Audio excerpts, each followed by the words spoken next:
शिव कथा कहती है, भगवान गणेश जी का चरित्र कह रहा है, शंकर जी का चरित्र कह रहा है, सदानंद कार्तिकेय जी का चरित्र कह रहा है कि कार्तिकेय जी कहते हैं गणेश विधाता भाग्य लिखता है। ब्रह्मा जी का काम है लिखना, भगवान नारायण का काम है लिखना, पर महादेव का काम है तुम्हारे पूर्व के कर्म जो तुम कर कर आए हो। अगर शिव की भक्ति कर रहे हो तो उस कर्म के माध्यम से तुम्हारे बेकार कर्म को मिटा देना और अच्छे कर्म कर कर जिंदगी में आगे बढ़ जाओ, आगे बढ़ जाओ।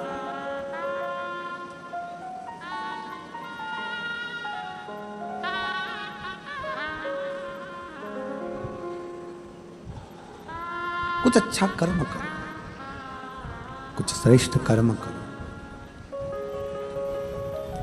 सोमनी जन्म तो ले ली पर शरीर ठीक नहीं। विधाता ने लिखकर भेज दिया कि पूर्व में इसने गलत कर्म किया है, इसलिए इसको भोगना है। इस कर्म में भी चंडाल के घर में जन्म लिया, तो चंडाल के घर में जन्म लेने पर भी चंडाल भगवान शंकर के मंदिर ले गया अपनी लड़की को गोदी में उठाकर। इसके शरीर में रोग है, इसके शरीर में रोग है, नेत्रों में ज्योति नहीं है। कहीं शंकर भगवान की करुणा हुई, वो लड़की बड़ी हुई, चंडाल मर गया, अकेली रह गई, आंख नहीं थी।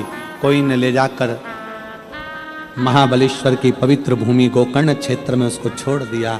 वो भिक्षा मांगने लगी, भीख मांगने लगी, भिक्षा मांग।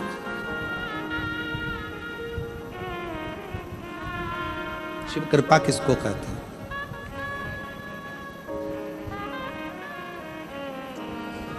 शिव की उदारता किसको कहते हैं? शिव की दया किसको कहते हैं? गोकर्ण क्षेत्र में महाबलेश्वर की भूमि पर भीख मांग रही थी। हंसी करता करता एक बच्चा आया, एक बेलपत्र उठाकर उसके कटोरे में, भीख के कटोरे में, भिक्षा के पात्र में डाल दिया।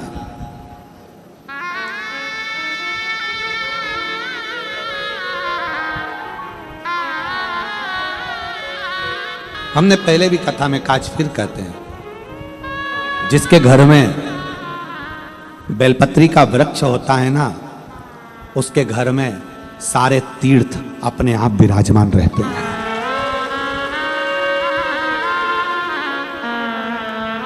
जिसने अपनी जिंदगी में एक बार अगर किसी बेलपत्र के वृक्ष का रोपण किया है, बेलपत्री का वृक्ष लगाया है, बेलपत्री का पौधा लगाया है, उसको हजारों हजारों अश्वमेध यज्ञ का फल एक क्षण में प्राप्त हो जाता है।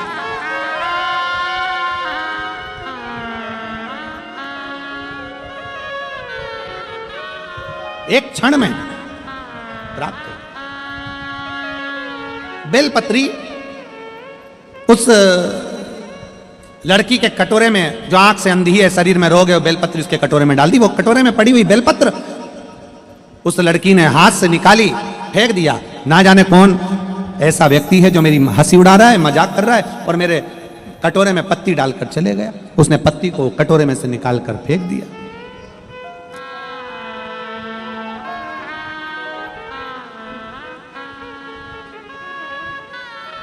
जब पत्ती को निकालकर फेंका, पत्ती को जमीन पर पटका, पत्ती हवा में उड़ते उड़ते उड़ते उड़ते उड़ते उड़ते शंकर जी के मंदिर में पहुंच गई, महाबलेश्वर के मंदिर में पहुंच गई। और महाबलेश्वर के मंदिर में जैसे ही हवा का झोंका चढ़ा, वो पत्ती का, सूखी हुई पत्ती का टुकड़ा, मात्र एक अंश मात्र पत्ती का टुकड़ा शंकर के शिवलिंग पर चढ़ गया, शिवलिंग पर चढ़ा। और बाबा देव अधिदेव महादेव की ऐसी कृपा होगी, उसी क्षण में उस लड़की का जो शरीर कोढ़ से ग्रसित था, आंख से अंधी थी, उसी समय पर उसके प्राण छूटते हैं। शंकर भगवान नंदी पर बिठाकर उसे कैलाश धाम लेकर, देवता आश्चर्य करने लगे। ब्रह्मा जी भगवान विष्णु के पास आकर खड़े हो गए। ब्रह्मा भगवान विष्णु के पास में, नारायण के पास में आकर खड़े हो गए।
और तेरा ही दिया।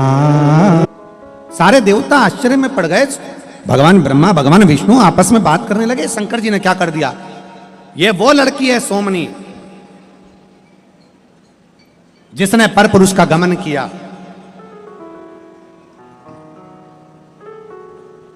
व्यभिचारिणी हो गई, गाय का बछड़ा मार दिया, कितना कितना पाप किया इसने।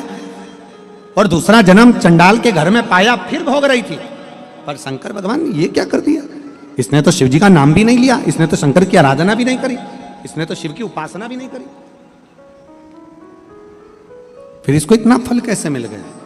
तब ब्रह्मा भगवान विष्णु देवता सारे की सारे शिव जी के पास आते। तभी तुमरुका जी ने कहा, नारायण प्रभु, हे ब्रह्मदेव, इस लड़की ने एक काम करा, इसके कटोरे में किसी ने बेलपत्र डाल दी थी, वो बेलपत्र सूख गई, जमीन पर पटकी, इसके हाथ से निकली हुई बेलपत्र जमीन पर गिरी, वो सूख गई। सूख कर उड़ते उड़ते छोटा सा टुकड़ा शंकर के शिवलिंग पर चढ़ गया, जिसका फल ये मिला कि शंकर भगवान इसको नंदी पर लेकर कैलाश धाम जाते हैं।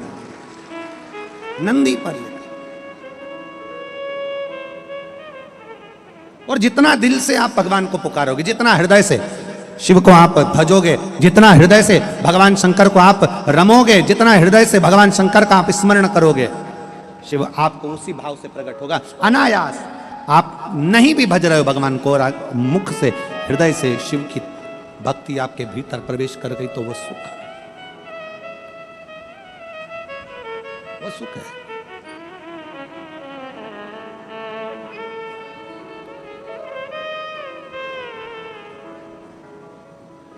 किसी भी भाव से आप भगवान शंकर की भक्ति कर रहे हैं, शिव की भक्ति स्वीकार करते हैं शिव, किसी भी भाव से।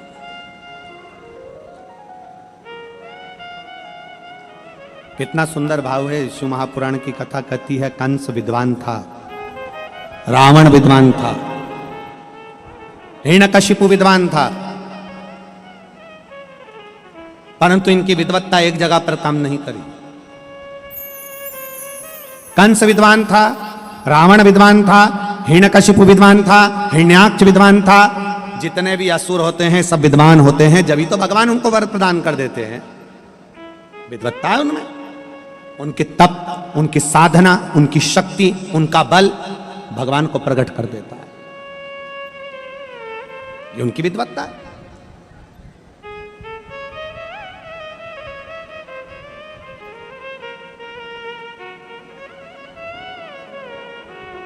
सब कुछ मांगा उन्होंने। सबसे पहले क्या मांगते हैं असुर? असुर सबसे पहले क्या मांगते हैं? हे भगवान वर दीजिए, हमारे प्राण ना छूटे, हमारा शरीर नहीं छूटना चाहिए, ये वर दे दीजिए हमको, ये वर हमें प्रदान कर दीजिए, हमारे प्राण ना छूटे, ऐसी कृपा कर दीजिए।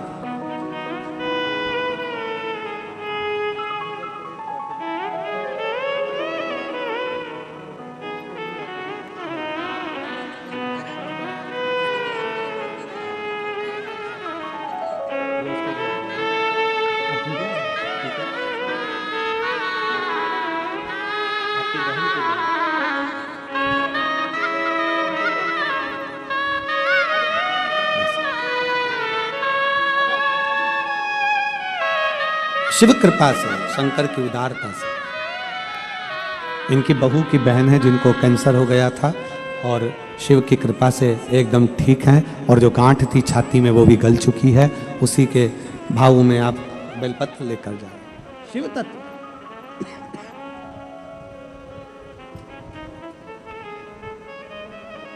असुरों ने मांगा, क्या मांगा?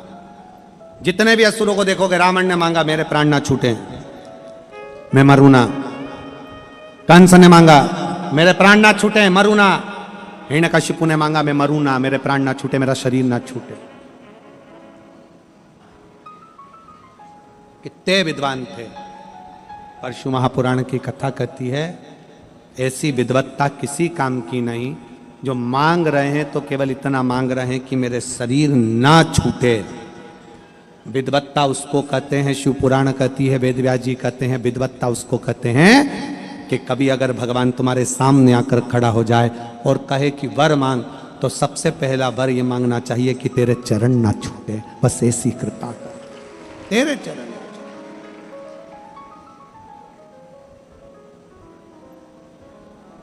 तेरा चरण ना छूटे, इतनी कृपा कर दो कि तुम्हारे चरण ना छूटे। जैसे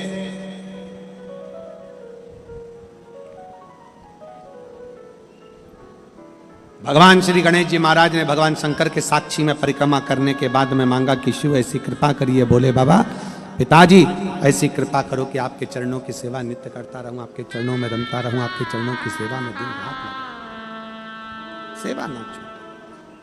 और इतना तो करना स्वामी जब प्राण से निकले, गोविंद नाम लेकर जब प्राण से निकले। हे प्रभु इतनी कृपा करना कि मेरे प्राण भी छूटे तो तेरी साक्षी में छूटे, कुछ नहीं, कुछ।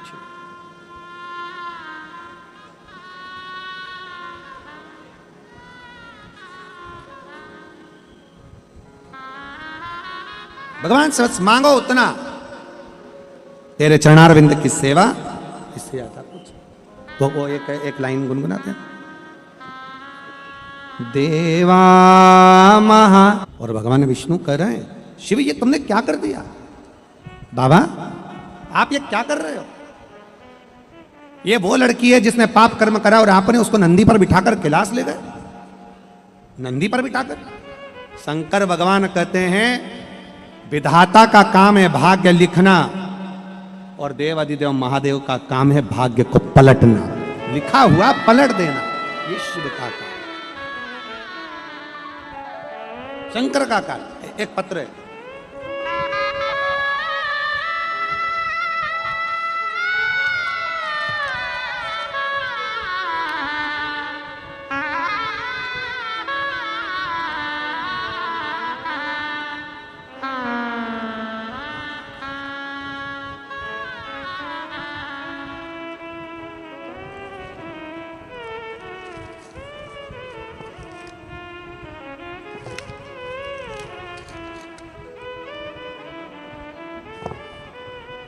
अब जरा पत्र को देखिएगा कितना विचित्र पत्र है। सुभाष पाटिल, मेरा बेटा निखिल पाटिल, नवसारी गुजरात से हूँ। मेरे बेटे को हार्ट दिल में बचपन से छेद था। हमने उसे सूरत केयर हॉस्पिटल में चेक किया, वहाँ के डॉक्टर ने कहा कि बच्चा बड़ा होगा तब ठीक हो जाएगा, पर वो बेटा ठीक नहीं हुआ। मेरा बेटा जब 2020 में 11 साल का हुआ तब स्कूल में उसे डॉक्टर ने चेक किया तो उसका हार्ट प्रॉब्लम बताया। हम उसे वापस हॉस्पिटल में लेकर गए तो डॉक्टर ने कह दिया कि इसके हृदय में छेद है और वो ठीक नहीं हुआ, इसको अहमदाबाद ले जाओ। हम उसको अहमदाबाद लेकर गए, वहाँ पर मेरे बेटे को चेकअप किया तो उसके हार्ट में छेद है ऐसा कहा। वहाँ के डॉक्टर ने बताया कि बच्चा जब 15 साल का होगा तब हो सकता है शायद ठीक हो जाए, पर छेद रहा। बेटा 15 साल का हो उसका इंतजार करे। 2023 में फिर वापस रिपोर्ट कराई, चेक कराया तो मालूम पड़ा कि उसके हृदय में अभी भी छेद है। अब करना क्या जाए। तब 2024 में अक्टूबर के महीने में मेरे बेटा हमारे साथ में कुबेरेश्वर धाम गया, वहां जाकर कंकर शंकर की पूजन करी, जल चढ़ाया, रुद्राक्ष लाए, उसका जल और बेलपत्री खिलाना प्रारंभ करा। तब दूसरी बार 2024 में फिर जांच कराई तो बाबा की कृपा से उसका छेद भरा चुका था। मैं बाबा को यहाँ धन्यवाद देने के लिए, देवता का काम है भाग्य लिखना, देव का काम है भाग्य लिखना और देवाधिदेव महादेव का काम है भाग्य को पलटना।